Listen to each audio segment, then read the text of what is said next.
Hi, this is Av. I'm the brand specialist here at MyPITBOARD, and I'm here today to walk you through how to set up your device. First, I'll give you some pointers on how to set it up on the track. And then we'll look at the 4 modes, which means lap times, section, segment, and Holeshot modes. And then to finish off, we'll look at the various settings available on the device so you can use it to its full potential. Stay tuned.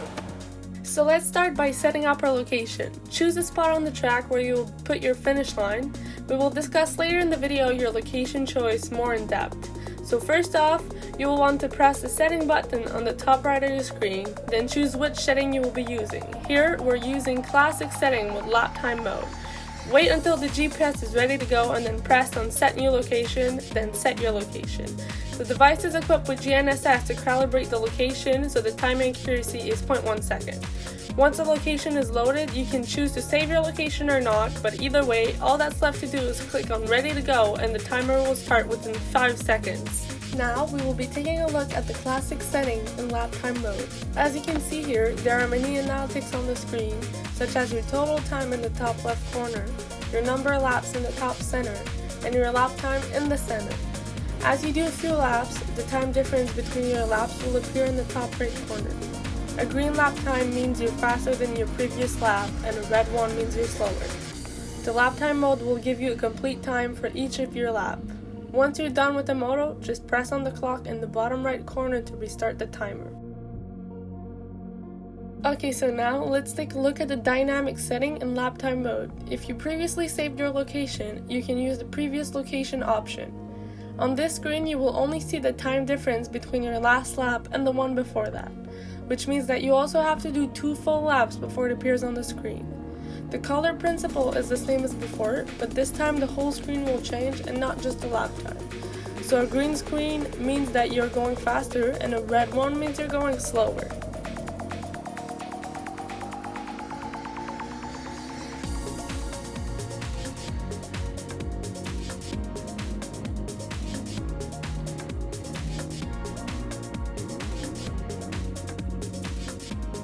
Next up, we have the classic real-time or classic RT setting in Laptime mode.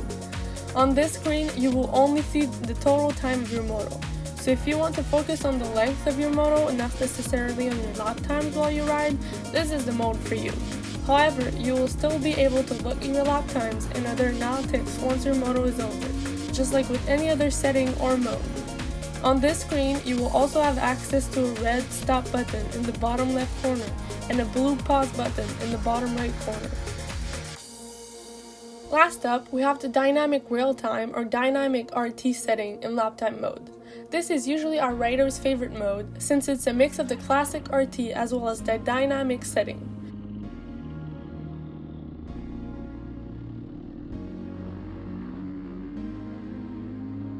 On this screen, you will see the running time of your moto, but the screen will also turn green or red depending on your last lap.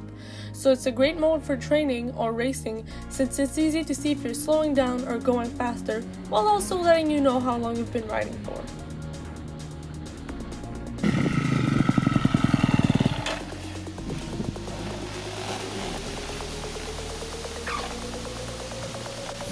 So now here are some tips and tricks on how to set up your device on the track. First off, I want to say it's going to work anywhere, but if you want the best results as possible, and if you want your device to catch every lap, we recommend that you put it in a corner, as far away from trees and such as possible, and as close to your race line as you can. For example, on this track, this is the best option for me, and this is where I'm going to set up my location. Okay, so we're ready to go.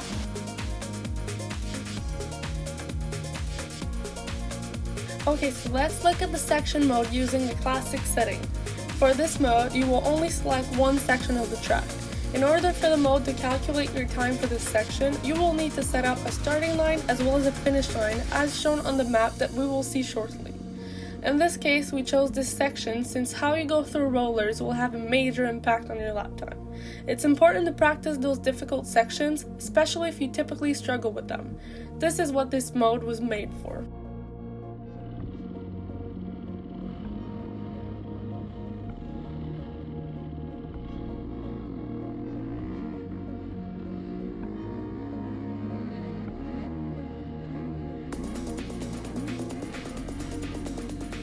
As you can see, this is me speeding back to the beginning of my section.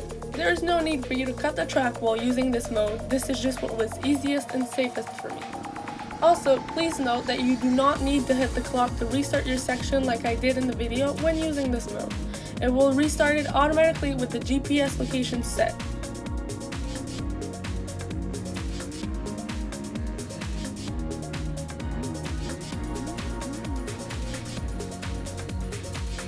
On the screen, you will see your best time for this section in the top left corner, the section trial number in the top center, the difference between your last time and your best time in the top right corner, your last time for this section in the center of the screen, and the difference between your last 2 times in the bottom right corner.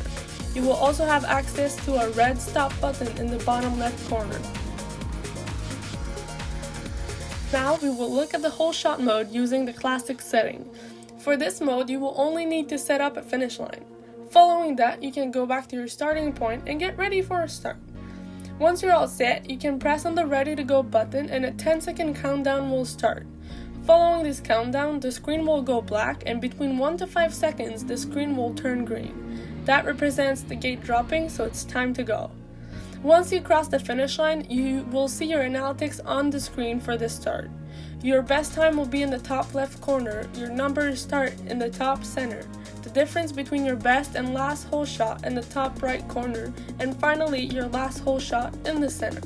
You will also have access to a green clock in the bottom right of your screen to restart the countdown for your next hole shot. And finally, we have the segment mode using the classic setting. This mode basically consists of splitting up the track in segments, depending on what you want to work on. For me, each segment had something special that I wanted to work with and try lines in, so this is why I separated it like this. This mode is great to compare between you and your friends if you are gaining or losing time in a section, or to compare your line choice in a certain corner or section from one lap to another.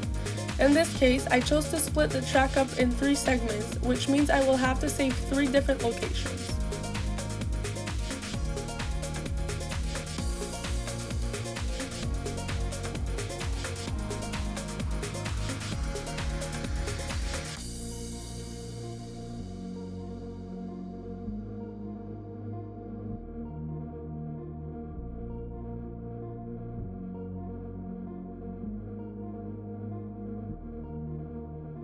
I want to take a quick second to mention that in the settings of the device, you can change the screen settings, which we discussed earlier, but you can also change the buffer and the radius.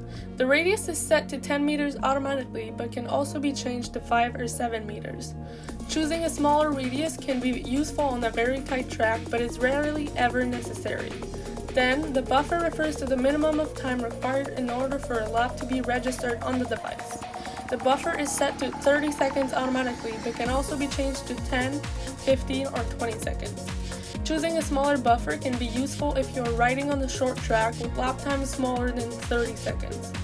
Please note that all of these settings will be returned to their original values once the device is turned off, so they will need to be changed again on the device once it is restarted.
On the screen, you will see the elapsed time in the top left corner, the number of the last segment in the top center, the difference between your best time and your last time for the previous segment in the top right corner, the time of your last segment in the center of the screen, and the difference between your last 2 times in the bottom right corner. Once again, you will also have access to a red stop button in the bottom left corner.